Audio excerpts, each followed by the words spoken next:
चन्योड़ थाना बुआना के इलाका में पुलिस मुकाबला, एक डाकू अपने साथियों की फायरिंग से जख्मी, साथी फरार। एसएचओ थाना Buana Mohammad Ajmal SI police team के हमरा गश्त पर मामूर थे।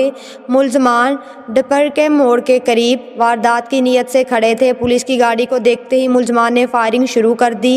मुलजमान रात की तारीकी का फ़ायदा उठाते हुए फरार हो गए। सर्च ऑपरेशन में एक डकैत जख्मी हालत में मिला। मुलजम से नाजायज़ असला बरामद कर लिया गया। फायरिंग के तबादले में एक डकैत अपने साथियों को फायरिंग से ज़ख्मी हो गया। ज़ख्मी की शिनाख्त ताहिर वल्द असलम कौम नहरा के नाम से हुई।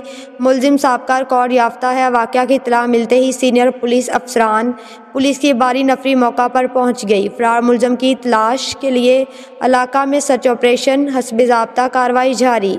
Report Malik Jafar Ali, bureau chief, चन्योड़।